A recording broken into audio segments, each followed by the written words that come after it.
In today's video, you're trying to lose body fat. You're trying to go from looking something like this to something like this. Are you eating too few calories to reach your goal? Hey guys, what's going on? This is Paul Ravella from ProPhysique.com. In today's video, we are gonna address the question of how to set up your calories, how to set up your macros to make sure that you reach your fat loss goals and make sure that you're not eating too few calories. That's right, you heard it here. And today's question comes from right here on my Instagram direct message. So go to Instagram, send me your direct messages and hit the subscribe button if you like this type of information from a coach who not only lives this stuff, but is educated and wants to help you reach your goals.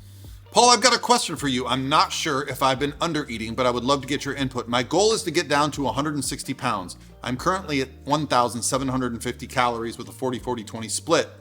I'm 29, 167 pounds, 5'8", 5-day split, doing 2 to 3 15-minute HIIT bike sessions.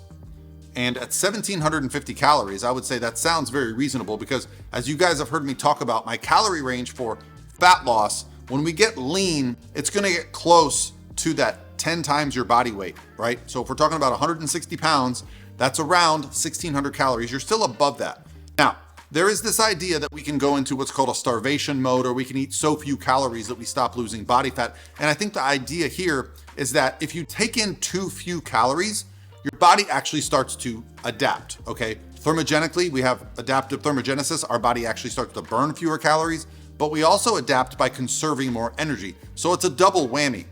Is it possible to actually eat so little that you can't burn body fat? No, that is not possible. But what happens is our body does start to protect itself, and that will include short periods of overeating and short periods of moving less, conserving more energy. So I want to talk to you guys about the calorie calculator that this gentleman used. He actually went right here. I'll show you what he's plugged in. And his screenshot says that he should be eating about 3,700 calories to lose weight.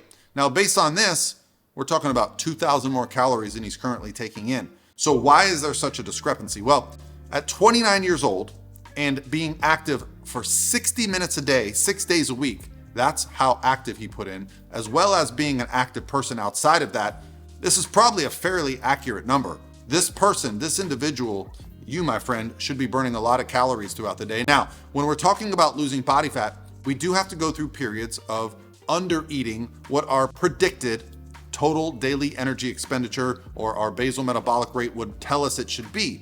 This part of fat loss is something that gets a lot of people confused because they feel like they should be adding food back in, thus they start to have a problem. So the real concern in your situation at 1,750 calories, I wouldn't change anything. If you are losing body weight, that is really the litmus test. As a coach, as someone that's here to help you, what we need is to look at a plan, follow the plan, and then attach a number to that we want to see, right? So how much fat should you be losing per week for a successful fat loss plan?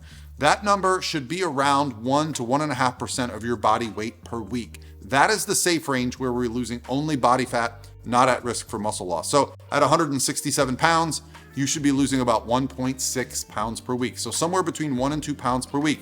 If your goal is to get to 160, well, that would give us, like, say, 4 to 6 weeks to reach your goal. If you hit a sticking point, what would we do?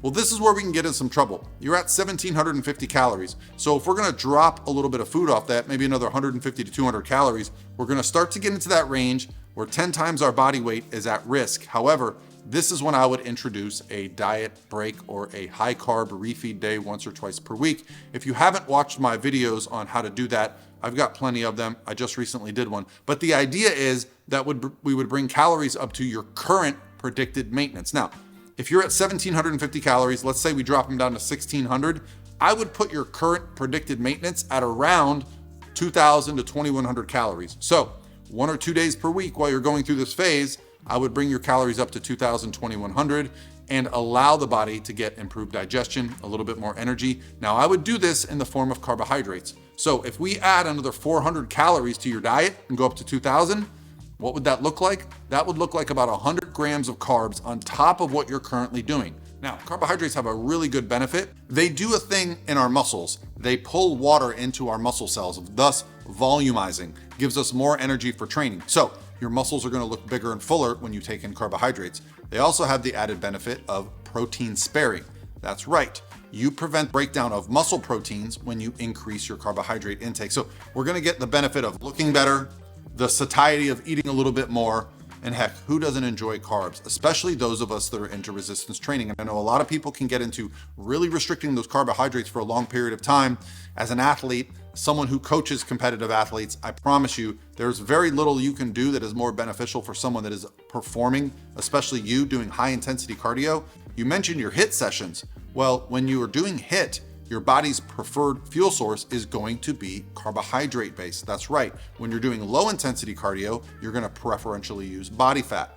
Ultimately, they're both going to burn calories throughout the day, thus creating an energy deficit. But if you want to perform well on your HIIT cardio, I would not suggest an ultra low carb approach. Okay, so having these high carbohydrate refeed days is going to add more intensity to your exercise, more intensity to your cardio. It's going to make you look and feel better. So you asked me what your calories should be. I would take a look at your 1750 calories, your current cardio session, and I would look at your results over a week, 10 days, 14 days. And if you're not seeing changes in body fat through either measurements, through pictures, or through the scale, well, then that means you're at a maintenance mode and you're going to need to either increase your activity or decrease your calories. As a coach, I would probably look at your daily steps. You're already doing quite a bit of cardio, but how many daily steps are you getting? What tends to happen when people do a lot of high intensity interval training or HIIT cardio, they tend to actually have less energy throughout the day. I experienced this myself in previous dieting phases where I did a lot of HIIT cardio, where I would perform very intense cardio for 15 to 30 minutes a day,